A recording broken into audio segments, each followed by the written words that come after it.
प्रभु की स्तुति। आप इस चैनल को रोजाना सुनकर 1 साल में बाइबल पढ़ सकते हैं। Please subscribe and support. आज के बाइबल अध्याय अब Amazon music, tune in, Spotify और यूट्यूब म्यूजिक में उपलब्ध है। Please follow it. निर्गमन अध्याय 39। निर्गमन अध्याय 39। फिर उन्होंने नीले, बैंगनी और लाल रंग के काढ़े हुए कपड़े पवित्र स्थान की सेवकाई के लिए और हारून के लिए भी पवित्र वस्त्र बनाए, जिस प्रकार यहोवा ने मूसा को आज्ञा दी थी। और उसने एपोद को सोने और नीले, बैंगनी और लाल रंग के कपड़े का और सूक्ष्म बटी हुई सनी के कपड़े का बनाया। और उन्होंने सोना पीट पीट कर उसके पत्थर बनाए। फिर पत्थरों को काट काट कर तार बनाए और तारों को नीले, बैंगनी और लाल रंग के कपड़े में और सूक्ष्म सनी के कपड़े में कटाई की बनावट से मिला दिया। एपोद के जोड़ने को उन्होंने उसके कंधों पर से बंधन बनाए। वह तो अपने दोनों सिरों से जोड़ा गया। और उसके कसने के लिए जो काढ़ा हुआ पटुका उस पर बना, वह उसके साथ बिना जोड़ का और उसी की बनावट के अनुसार, अर्थात सोने और नीले, बैंगनी और लाल रंग के कपड़े का और सूक्ष्म बटी हुई सनी के कपड़े का बना, जिस प्रकार यहोवा ने मूसा को आज्ञा दी थी। और उन्होंने सुलेमानी मणि काटकर उनमें इस्राएल के पुत्रों के नाम जैसा छापा खोदा जाता है, वैसे ही खोदे और सोने के खानों में जड़ दिया। और उसने उनको एपोद के कंधे के बंधनों पर लगाया, जिससे इस्राएलियों के लिए स्मरण कराने वाले मणि ठहरे, जिस प्रकार यहोवा ने मूसा को आज्ञा दी थी। और उसने चपरास को एपोद की लाई सोने की और नीले, बैंगनी और लाल रंग के कपड़े की और सूक्ष्म बटी हुई सनी के कपड़े में बेलबूटे का काम किया हुआ बनाया। चपरास तो चौकोर बनी और उन्होंने उसको दोहरा बनाया, और वह दोहरा होकर 1 बित्ता लंबा और 1 बित्ता चौड़ा बना। और उन्होंने उसमें 4 पांति मणि जड़े। पहली पांति में तो माणिक्य, पद्मराग और लाडली जड़े गए, और दूसरी पांति में मरकत, नीलमणि और हीरा, और तीसरी पांति में लशम, सूर्यकांत और नीलम, और चौथी पांति में फिरोजा, सुलेमानी मणि और यशब जड़े। ये सब अलग अलग सोने के खानों में जड़े गए। और ये मणि इस्राएल के पुत्रों के नामों की गिनती के अनुसार 12 थे। 12 गोत्रों में से एक एक का नाम जैसा छापा खोदा जाता है, वैसा ही खोदा गया। और उन्होंने चपरास पर डोरियों की नाई गुंथे हुए चोखे सोने की जंजीर बनाकर लगाई। फिर उन्होंने सोने के 2 खाने और सोने की 2 कड़ियां बनाकर दोनों कड़ियों को चपरास के दोनों सिरों पर लगाया। तब उन्होंने सोने की दोनों गुंथी हुई जंजीरों को चपरास के सिरों पर की दोनों कड़ियों में लगाया, और गुंथी हुई दोनों जंजीरों के दोनों बाकी सिरों को उन्होंने दोनों खानों में जड़ के एपोद के सामने दोनों कंधों के बंधनों पर लगाया। और उन्होंने सोने की और 2 कड़ियां बनाकर चपरास के दोनों सिरों पर उसकी उस कोर पर जो एपोद की भीतरी भाग में थी लगाई। और उन्होंने सोने की 2 और कड़ियां भी बनाकर एपोद के दोनों कंधों के बंधनों पर नीचे से उसके सामने और जोड़ के पास एपोद के काढ़े हुए पटुके के ऊपर लगाई। तब उन्होंने चपरास को उसकी कड़ियों के द्वारा एपोद की कड़ियों में नीले फीते से ऐसा बांधा कि वह एपोद के काढ़े हुए पटुके के ऊपर रहे, और चपरास एपोद से अलग न होने पाए, जैसे यहोवा ने मूसा को आज्ञा दी थी। फिर एपोद का बागा संपूर्ण नीले रंग का बनाया गया, और उसकी बनावट ऐसी हुई कि उसके बीच 72 के छेद के समान एक छेद बना, और छेद के चारों ओर एक कोर बनी कि वह फटने न पाए। और उन्होंने उसके नीचे वाले घेरे में नीले, बैंगनी और लाल रंग के कपड़े के अनार बनाए, और उन्होंने चोखे सोने की घंटियां भी बनाकर बागे के नीचे वाले घेरे के चारों ओर अनारों के बीचों बीच लगाई। अर्थात बागे के नीचे वाले घेरे की चारों ओर एक सोने की घंटी और एक अनार, फिर एक सोने की घंटी और एक अनार लगाया गया कि उन्हें पहने हुए सेवा टहल करे, जैसे यहोवा ने मूसा को आज्ञा दी थी। फिर उन्होंने हारून और उसके पुत्रों के लिए बुनी हुई सूक्ष्म सनी के कपड़े के अंगरखे और सूक्ष्म सनी के कपड़े की पगड़ी और सूक्ष्म सनी के कपड़े की सुंदर टोपियां और सूक्ष्म बटी हुई सनी के कपड़े की जांघिया और सूक्ष्म बटी हुई सनी के कपड़े की और नीले, बैंगनी और लाल रंग की कारचोबी काम की हुई पगड़ी, इन सबों को जिस तरह यहोवा ने मूसा को आज्ञा दी थी वैसा ही बनाया। फिर उन्होंने पवित्र मुकुट की पटरी चोखे सोने की बनाई, और जैसे छापे में वैसे ही उसमें ये अक्षर खोदे गए, अर्थात यहोवा के लिए पवित्र। और उन्होंने उसमें नीला फीता लगाया, जिससे वह ऊपर पगड़ी पर रहे, जिस तरह यहोवा ने मूसा को आज्ञा दी थी। इस प्रकार मिलाप वाले तंबू के निवास का सब काम समाप्त हुआ, और जिस जिस काम की आज्ञा यहोवा ने मूसा को दी थी, इस्राएलियों ने उसी के अनुसार किया। तब वे निवास को मूसा के पास ले आए, अर्थात घुंडिया, तख्ते, बेंडे, खंबे, कुर्सियां आदि सारे सामान समेत तंबू, और लाल रंग से रंगी हुई मेंढों की खालों का ओढ़ना और सुइसों की खालों का ओढ़ना और बीच का पर्दा, डंडों सहित साक्षी पत्र का संदूक और प्रायश्चित का ढकना, सारे सामान समेत मेज और भेंट की रोटी, सारे सामान सहित दीवट और उसकी सजावट के दीपक और उजियाला देने के लिए तेल, सोने की वेदी और अभिषेक का तेल और सुगंधित धूप और तंबू के द्वार का पर्दा, पीतल की झंझरी, डंडों और सारे सामान समेत पीतल की वेदी और पाए सहित हौदी, खंभों और कुर्सियों समेत आंगन के पर्दे और आंगन के द्वार का पर्दा और डोरिया और खुंटे और मिलाप वाले तंबू के निवास की सेवकाई का सारा सामान, पवित्र स्थान में सेवा टहल करने के लिए वेलबूटा काढ़े हुए वस्त्र और हारून याजक के पवित्र वस्त्र और उसके पुत्रों के वस्त्र, जिन्हें पहनकर उन्हें याजक का काम करना था, अर्थात जो जो आज्ञा यहोवा ने मूसा को दी थी उन्हीं के अनुसार इस्राएलियों ने सब काम किया। तब मूसा ने सारे काम का निरीक्षण करके देखा कि उन्होंने यहोवा की आज्ञा के अनुसार सब कुछ किया है, और मूसा ने उनको आशीर्वाद दिया। निर्गमन अध्याय 40। निर्गमन अध्याय 40। यहोवा के निवास के खड़े किए जाने और उसकी प्रतिष्ठा होने का वर्णन। फिर यहोवा ने मूसा से कहा, पहले महीने के पहले दिन को तू मिलाप वाले तंबू के निवास को खड़ा कर देना, और उसमें साक्षी पत्र के संदूक को रखकर बीच वाले पर्दे की ओट में करा देना, और मेज को भीतर ले जाकर जो कुछ उस पर सजाना है उसे सजवा देना।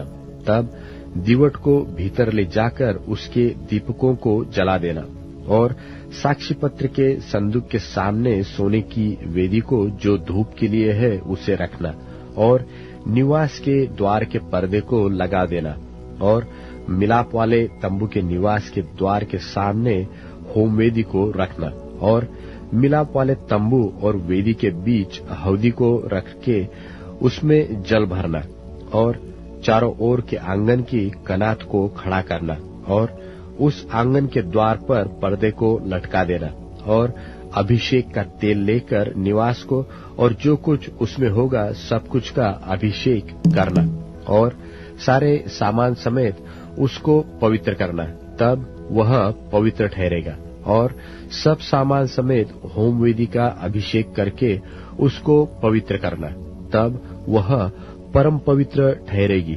और पाए समेत हौदी का भी अभिषेक करके उसे पवित्र करना और हारून और उसके पुत्रों को मिलाप वाले तंबू के द्वार पर ले जाकर जल से नहलाना और हारून को पवित्र वस्त्र पहनाना और उसका अभिषेक करके उसको पवित्र करना कि वह मेरे लिए याजक का काम करे और उसके पुत्रों को ले जाकर अंगरखे पहनाना और जैसे तू उनके पिता का अभिषेक करे वैसे ही उनका भी अभिषेक करना कि वे मेरे लिए याजक का काम करे और उनका अभिषेक उनकी पीढ़ी पीढ़ी के लिए उनके सदा के याजक पद का चिन्ह ठहरेगा।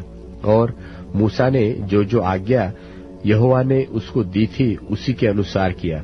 और दूसरे बरस के पहले महीने के पहले दिन को निवास खड़ा किया गया और मूसा ने निवास को खड़ा करवाया और उसकी कुर्सियां धर उसके तख्ते लगा के उनमें बेंडे डाले और उसके खंभों को खड़ा किया और उसने निवास के ऊपर तंबू को फैलाया और तंबू के ऊपर उसने ओढ़ने को लगाया जिस प्रकार यहोवा ने मूसा को आज्ञा दी थी। और उसने साक्षी पत्र को लेकर संदूक में रखा और संदूक में डंडों को लगा के उसके ऊपर प्रायश्चित्त के ढकने को धर दिया और उसने संदूक को निवास में पहुंचाया और बीच वाले पर्दे को लटकवा के साक्षी पत्र के संदूक को उसके अंदर किया जिस प्रकार यहोवा ने मूसा को आज्ञा दी थी। और उसने मिलाप वाले तंबू में निवास की उत्तम अलंग पर बीच के पर्दे से बाहर मेज को लगवाया और उस पर उसने यहोवा के सन्मुख रोटी सजाकर रखी जिस प्रकार यहोवा ने मूसा को आज्ञा दी थी। और उसने मिलाप वाले तंबू में मेज के सामने निवास की दक्षिण अलंग पर दीवट को रखा और उसने दीपकों को यहोवा के सन्मुख जला दिया जिस प्रकार यहोवा ने मूसा को आज्ञा दी थी। और उसने मिलाप वाले तंबू में बीच के पर्दे के सामने सोने की वेदी को रखा और उसने उस पर सुगंधित धूप जलाया जिस प्रकार यहोवा ने मूसा को आज्ञा दी थी। और उसने निवास के द्वार पर पर्दे को लगाया और मिलाप वाले तंबू के निवास के द्वार पर होम वेदी को रखकर उस पर होम बलि और अन्न बलि को चढ़ाया जिस प्रकार यहोवा ने मूसा को आज्ञा दी थी। और उसने मिलाप वाले तंबू और वेदी के बीच हवदी को रखकर उसमें धोने के लिए जल डाला और मूसा और हारून और उसके पुत्रों ने उसमें अपने अपने हाथ पांव धोए। और जब जब वे मिलाप वाले तंबू में व वेदी के पास जाते थे तब तब वे हाथ पांव धोते थे जिस प्रकार यहोवा ने मूसा को आज्ञा दी थी। और उसने निवास की चारों ओर और की वेदी के आसपास आंगन की कनात को खड़ा करवाया और आंगन के द्वार के पर्दे को लटका दिया। इस प्रकार मूसा ने सब काम को पूरा कर समाप्त किया। तब बादल मिलाप वाले तंबू पर छा गया और यहोवा का तेज निवास स्थान में भर गया और बादल जो मिलाप वाले तंबू पर ठहर गया और यहोवा का तेज जो निवास स्थान में भर गया इस कारण मूसा उसमें प्रवेश न कर सका। और इस्राएलियों की सारी यात्रा में ऐसा होता था कि जब जब वह बादल निवास के ऊपर उठ जाता तब तब वे कूच करते थे और यदि वह न उठता तो जिस दिन तक वह न उठता था उस दिन तक वे कूच नहीं करते थे। इस्राएल के घराने की सारी यात्रा में दिन को तो यहोवा का बादल निवास पर और रात को उसी बादल में आग उन सबों को दिखाई दिया करती थी। यूहन्ना रचित सुसमाचार 11वां अध्याय। मरियम और उसकी बहन मर्था के गांव बैतनिय्याह का लाजर नाम एक मनुष्य बीमार था। यह वही मरियम थी जिसने प्रभु पर इत्र डालकर उसके पांवों को अपने बालों से पोंछा था। इसी का भाई लाजर बीमार था। सो उसकी बहनों ने उसे कहला भेजा कि हे प्रभु देख, जिससे तू प्रीति रखता है वह बीमार है। यह सुनकर यीशु ने कहा, यह बीमारी मृत्यु की नहीं परंतु परमेश्वर की महिमा के लिए है कि उसके द्वारा परमेश्वर के पुत्र की महिमा हो। और यीशु मर्था और उसकी बहन और लाजर से प्रेम रखता था। सो जब उसने सुना कि वह बीमार है तो जिस स्थान पर वह था वहां 2 दिन और ठहर गया। फिर इसके बाद उसने चेलों से कहा कि आओ हम फिर यहूदिया को चलें। चेलों ने उससे कहा, हे रब्बी, अभी तो यहूदी तुझे पत्थरवाह करना चाहते थे और क्या तू फिर भी वहीं जाता है? यीशु ने उत्तर दिया, क्या दिन के 12 घंटे नहीं होते? यदि कोई दिन को चले तो ठोकर नहीं खाता, क्योंकि इस जगत का उजाला देखता है, परंतु यदि कोई रात को चले तो ठोकर खाता है, क्योंकि उसमें प्रकाश नहीं। उसने ये बातें कहीं और उसके बाद उनसे कहने लगा कि हमारा मित्र लाजर सो गया है, परंतु मैं उसे जगाने जाता हूं। तब चेलों ने उससे कहा, हे प्रभु, यदि वह सो गया है तो बच जाएगा। यीशु ने तो उसकी मृत्यु के विषय में कहा था, परंतु वे समझे कि उसने नींद से सो जाने के विषय में कहा। तब यीशु ने उनसे साफ कह दिया कि लाजर मर गया है, और मैं तुम्हारे कारण आनंदित हूं कि मैं वहां न था, जिससे तुम विश्वास करो, परंतु अब आओ हम उसके पास चलें। तब थोमा ने, जो दिदुमुस कहलाता है, अपने साथ के चेलों से कहा, आओ हम भी उसके साथ मरने को चलें। सो यीशु को आकर यह मालूम हुआ कि उसे कब्र में रखे 4 दिन हो चुके हैं। बैतनिय्याह यरूशलेम के समीप कोई 2 मील की दूरी पर था, और बहुत से यहूदी मरथा और मरियम के पास उनके भाई के विषय में शांति देने के लिए आए थे। सो मरथा यीशु के आने का समाचार सुनकर उससे भेंट करने को गई, परंतु मरियम घर में बैठी रही। मरथा ने यीशु से कहा, हे प्रभु, यदि तू यहाँ होता तो मेरा भाई कदापि न मरता। और अब भी मैं जानती हूँ कि जो कुछ तू परमेश्वर से मांगेगा परमेश्वर तुझे देगा। यीशु ने उससे कहा, तेरा भाई जी उठेगा। मरथा ने उससे कहा, मैं जानती हूँ कि अंतिम दिन में पुनरुत्थान के समय वह जी उठेगा। यीशु ने उससे कहा, पुनरुत्थान और जीवन मैं ही हूँ। जो कोई मुझ पर विश्वास करता है वह यदि मर भी जाए तो भी जिएगा, और जो कोई जीवता है और मुझ पर विश्वास करता है वह अनंत काल तक न मरेगा। क्या तू इस बात पर विश्वास करती है? उसने उससे कहा, हाँ हे प्रभु, मैं विश्वास कर चुकी हूँ कि परमेश्वर का पुत्र मसीह जो जगत में आने वाला था वह तू ही है। यह कहकर वह चली गई और अपनी बहन मरियम को चुपके से बुलाकर कहा, गुरु यहीं है और तुझे बुलाता है। वह सुनते ही तुरंत उठकर उसके पास आए। यीशु अभी गांव में नहीं पहुंचा था, परंतु उसी स्थान में था जहां मरथा ने उससे भेंट की थी। तब जो यहूदी उसके साथ घर में थे और उसे शांति दे रहे थे, यह देखकर कि मरियम तुरंत उठ के बाहर गई है और यह समझकर कि वह कब्र पर रोने को जाती है, उसके पीछे हो लिए। जब मरियम वहां पहुंची जहां यीशु था, तो उसे देखते ही उसके पांवों पर गिर के कहा कि हे प्रभु, यदि तू यहाँ होता तो मेरा भाई न मरता। जब यीशु ने उसको और उन यहूदियों को जो उसके साथ आए थे रोते हुए देखा, तो आत्मा में बहुत ही उदास हुआ और घबरा कर कहा, तुमने उसे कहाँ रखा है? उन्होंने उससे कहा, हे प्रभु, चलकर देख ले। यीशु के आंसू बहने लगे। तब यहूदी कहने लगे, देखो वह उससे कैसी प्रीति रखता था। परंतु उनमें से कितनों ने कहा, क्या यह जिसने अंधे की आंखें खोली यह भी न कर सका कि यह मनुष्य न मरता? यीशु मन में फिर बहुत ही उदास होकर कब्र पर आया। वह एक गुफा थी और एक पत्थर उस पर धरा था। यीशु ने कहा, पत्थर को उठाओ। उस मरे हुए की बहन मरथा उससे कहने लगी, हे प्रभु, उसमें से अब तो दुर्गंध आती है, क्योंकि उसे मरे 4 दिन हो गए। यीशु ने उससे कहा, क्या मैंने तुझसे न कहा था कि यदि तू विश्वास करेगी तो परमेश्वर की महिमा को देखेगी? तब उन्होंने उस पत्थर को हटाया।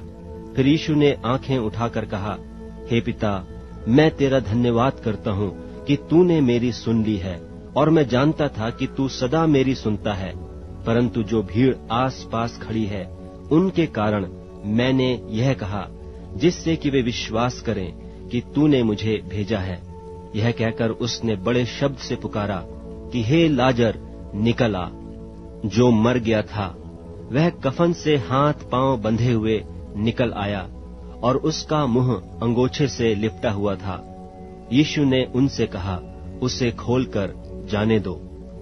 तब जो यहूदी मरियम के पास आए थे और उसका यह काम देखा था, उनमें से बहुतों ने उस पर विश्वास किया, परंतु उनमें से कितनों ने फरीसियों के पास जाकर यीशु के कामों का समाचार दिया। इस पर महायाजकों और फरीसियों ने मुख्य सभा के लोगों को इकट्ठा करके कहा, हम करते क्या हैं? यह मनुष्य तो बहुत चिन्ह दिखाता है। यदि हम उसे यूं ही छोड़ दें तो सब उस पर विश्वास ले आएंगे और रोमी आकर हमारी जगह और जाति दोनों पर अधिकार कर लेंगे। तब उनमें से कायफा नाम एक व्यक्ति ने, जो उस वर्ष का महायाजक था, उनसे कहा, तुम कुछ नहीं जानते और न यह सोचते हो कि तुम्हारे लिए यह भला है कि हमारे लोगों के लिए एक मनुष्य मरे और न यह कि सारी जाति नाश हो। यह बात उसने अपनी ओर से न कही, परंतु उस वर्ष का महायाजक होकर भविष्यवाणी की कि यीशु उस जाति के लिए मरेगा, और न केवल उस जाति के लिए वरन इसलिए भी कि परमेश्वर की तितर बितर संतानों को एक कर दे। सो उसी दिन से वे उसके मार डालने की सम्मति करने लगे। इसलिए यीशु उस समय से यहूदियों में प्रकट होकर न फिरा, परंतु वहां से जंगल के निकट के देश में इफ्राइम नाम एक नगर को चला गया और अपने चेलों के साथ वहीं रहने लगा। और यहूदियों का फसह निकट था और बहुतेरे लोग फसह से पहले देहात से यरूशलेम को गए कि अपने आप को शुद्ध करें। सो वे यीशु को ढूंढने और मंदिर में खड़े होकर आपस में कहने लगे, तुम क्या समझते हो? क्या वह पर्व में नहीं आएगा? और महायाजकों और फरीसियों ने भी आज्ञा दे रखी थी कि यदि कोई यह जाने कि यीशु कहाँ है तो बताएं कि उसे पकड़ लें। यूहन्ना रचित सुसमाचार 12वां अध्याय। फिर यीशु फसह से 6 दिन पहले बैतनिय्याह में आया, जहाँ लाजर था, जिसे यीशु ने मरे हुओं में से जिलाया था। वहां उन्होंने उसके लिए भोजन तैयार किया और मर्था सेवा कर रही थी, और लाजर उनमें से एक था जो उसके साथ भोजन करने के लिए बैठे थे। तब मरियम ने जटामासी का 8 सेर बहुमोल इत्र लेकर यीशु के पांवों पर डाला और अपने बालों से उसके पांव पोंछे, और इत्र की सुगंध से घर सुगंधित हो गया। परंतु उसके चेलों में से यहूदा इस्करियोती नाम एक चेला, जो उसे पकड़वाने पर था, कहने लगा, यह इत्र 300 दिनार में बेचकर कंगालों को क्यों न दिया गया? उसने यह बात इसलिए न कही कि उसे कंगालों की चिंता थी, परंतु इसलिए कि वह चोर था और उसके पास उनकी थैली रहती थी, और उसमें जो कुछ डाला जाता था वह निकाल लेता था। यीशु ने कहा, उसे मेरे गाड़े जाने के दिन के लिए रहने दे, क्योंकि कंगाल तो तुम्हारे साथ सदा रहते हैं, परंतु मैं तुम्हारे साथ सदा न रहूंगा। यहूदियों में से साधारण लोग जान गए कि वह वहां है, और वे न केवल यीशु के कारण आए, परंतु इसलिए भी कि लाजर को देखें, जिसे उसने मरे हुओं में से जिलाया था। तब महायाजकों ने लाजर को भी मार डालने की सम्मति की, क्योंकि उसके कारण बहुत से यहूदी चले गए और यीशु पर विश्वास किया। दूसरे दिन बहुत से लोगों ने, जो पर्व में आए थे, यह सुनकर कि यीशु यरूशलेम में आता है, खजूर की डालियां ली और उससे भेंट करने को निकले और पुकारने लगे कि होशाना, धन्य इस्राएल का राजा जो प्रभु के नाम से आता है। जब यीशु को एक गदहे का बच्चा मिला तो उस पर बैठा, जैसा लिखा है कि हे सिय्योन की बेटी, मत डर, देख तेरा राजा गदहे के बच्चे पर चढ़ा हुआ चला आता है। उसके चेले ये बातें पहले न समझे थे, परंतु जब यीशु की महिमा प्रकट हुई तो उनको स्मरण आया कि ये बातें उसके विषय में लिखी हुई थीं, और लोगों ने उससे इस प्रकार का व्यवहार किया था। तब भीड़ के लोगों ने, जो उस समय उसके साथ थे, यह गवाही दी कि उसने लाजर को कब्र में से बुलाकर मरे हुओं में से जिलाया था। इसी कारण लोग उससे भेंट करने को आए थे, क्योंकि उन्होंने सुना था कि उसने यह आश्चर्य कर्म दिखाया है। तब फरीसियों ने आपस में कहा, सोचो तो सही कि तुमसे कुछ नहीं बन पड़ता। देखो, संसार उसके पीछे हो चला है। जो लोग उस पर्व में भजन करने आए थे, उनमें से कई यूनानी थे। उन्होंने गलील के बेतसैदा के रहने वाले फिलिप्पुस के पास आकर उससे विनती की कि श्रीमान, हम यीशु से भेंट करना चाहते हैं। फिलिप्पुस ने आकर अंद्रियास से कहा। तब अंद्रियास और फिलिप्पुस ने यीशु से कहा। इस पर यीशु ने उनसे कहा, वह समय आ गया है कि मनुष्य के पुत्र की महिमा हो। मैं तुमसे सच सच कहता हूँ कि जब तक गेहूं का दाना भूमि में पड़कर मर नहीं जाता, वह अकेला रहता है, परंतु जब मर जाता है तो बहुत फल लाता है। जो अपने प्राण को प्रिय जानता है, वह उसे खो देता है, और जो इस जगत में अपने प्राण को अप्रिय जानता है, वह अनंत जीवन के लिए उसकी रक्षा करेगा। यदि कोई मेरी सेवा करे तो मेरे पीछे हो ले, और जहाँ मैं हूँ वहाँ मेरा सेवक भी होगा। यदि कोई मेरी सेवा करे तो पिता उसका आदर करेगा। अब मेरा जी व्याकुल हो रहा है, इसलिए अब मैं क्या कहूँ? हे पिता, मुझे इस घड़ी से बचा, परंतु मैं इसी कारण इस घड़ी को पहुंचा हूँ। हे पिता, अपने नाम की महिमा कर। तब यह आकाशवाणी हुई कि मैंने उसकी महिमा की है और फिर भी करूंगा। तब जो लोग खड़े हुए सुन रहे थे, उन्होंने कहा कि बादल गरजा। औरों ने कहा कोई स्वर्गदूत उससे बोला। इस पर यीशु ने कहा, यह शब्द मेरे लिए नहीं, परंतु तुम्हारे लिए आया है। अब इस जगत का न्याय होता है। अब इस जगत का सरदार निकाल दिया जाएगा, और मैं यदि पृथ्वी पर से ऊंचे पर चढ़ाया जाऊंगा तो सबको अपने पास खींचूंगा। ऐसा कहकर उसने यह प्रकट कर दिया कि वह कैसी मृत्यु से मरेगा। इस पर लोगों ने उससे कहा कि हमने व्यवस्था की यह बात सुनी है कि मसीह सर्वदा रहेगा, फिर तू क्यों कहता है कि मनुष्य के पुत्र को ऊंचे पर चढ़ाया जाना अवश्य है? यह मनुष्य का पुत्र कौन है? यीशु ने उनसे कहा, ज्योति अब थोड़ी देर तक तुम्हारे बीच में है। जब तक ज्योति तुम्हारे साथ है, तब तक चले चलो। ऐसा न हो कि अंधकार तुम्हें आ घेरे। जो अंधकार में चलता है, वह नहीं जानता कि किधर जाता है। जब तक ज्योति तुम्हारे साथ है, ज्योति पर विश्वास करो कि तुम ज्योति के संतान हो। ये बातें कहकर यीशु चला गया और उनसे छिपा रहा, और उसने उनके सामने इतने चिन्ह दिखाए, तो भी उन्होंने उस पर विश्वास न किया, ताकि यशायाह भविष्यद्वक्ता का वचन पूरा हो, जो उसने कहा कि हे प्रभु, हमारे समाचार की किसने प्रतीति की है, और प्रभु का भुजबल किस पर प्रकट हुआ। इस कारण वे विश्वास न कर सके, क्योंकि यशायाह ने फिर भी कहा कि उसने उनकी आंखें अंधी और उनका मन कठोर किया है। कहीं ऐसा न हो कि वे आंखों से देखें और मन से समझें और फिरें, और मैं उन्हें चंगा करूं। यशायाह ने ये बातें इसलिए कहीं कि उसने उसकी महिमा देखी और उसने उसके विषय में बातें की। तो भी सरदारों में से भी बहुतों ने उस पर विश्वास किया, परंतु फरीसियों के कारण प्रगट में नहीं मानते थे, ऐसा न हो कि आराधनालय में से निकाले जाएं, क्योंकि मनुष्यों की प्रशंसा उनको परमेश्वर की प्रशंसा से अधिक प्रिय लगती थी। यीशु ने पुकार कर कहा, जो मुझ पर विश्वास करता है, वह मुझ पर नहीं, वरन मेरे भेजने वाले पर विश्वास करता है, और जो मुझे देखता है, वह मेरे भेजने वाले को देखता है। मैं जगत में ज्योति होकर आया हूं, ताकि जो कोई मुझ पर विश्वास करे, वह अंधकार में न रहे। यदि कोई मेरी बातें सुनकर न माने, तो मैं उसे दोषी नहीं ठहराता, क्योंकि मैं जगत को दोषी ठहराने के लिए नहीं, परंतु जगत का उद्धार करने के लिए आया हूं। जो मुझे तुच्छ जानता है और मेरी बातें ग्रहण नहीं करता है, उसको दोषी ठहराने वाला तो एक ही है, अर्थात जो वचन मैंने कहा है, वही पिछले दिन में उसे दोषी ठहराएगा।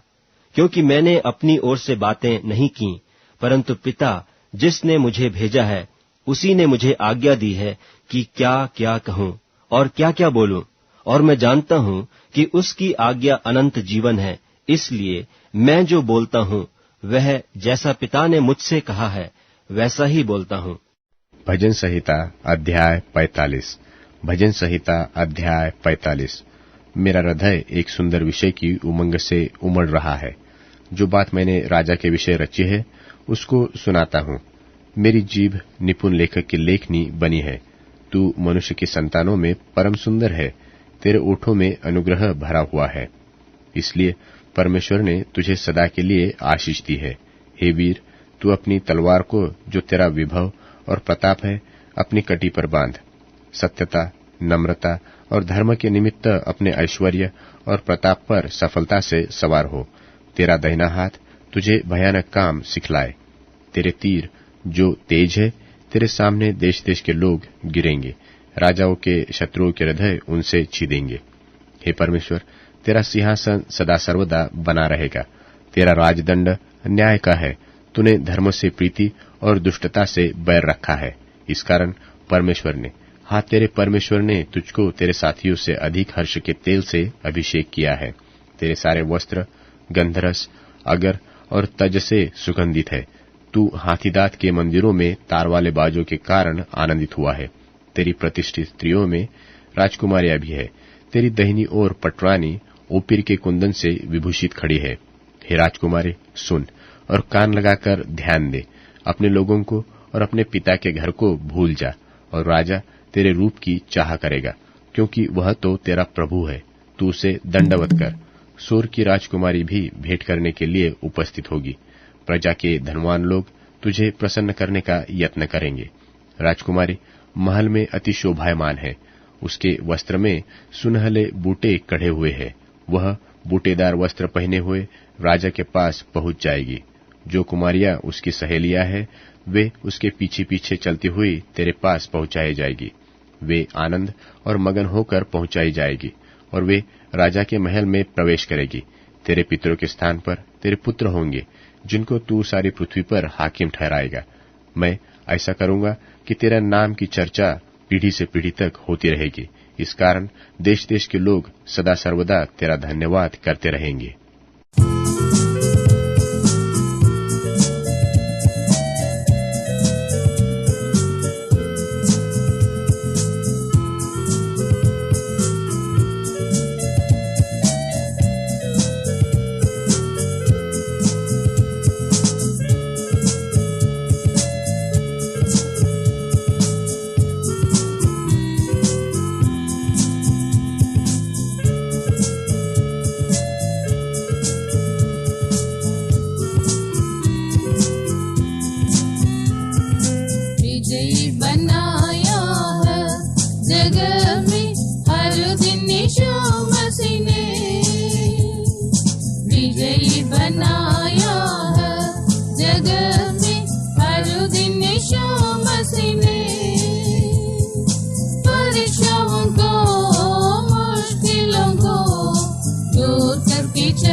प्यारा दुल्हन हो तेरा,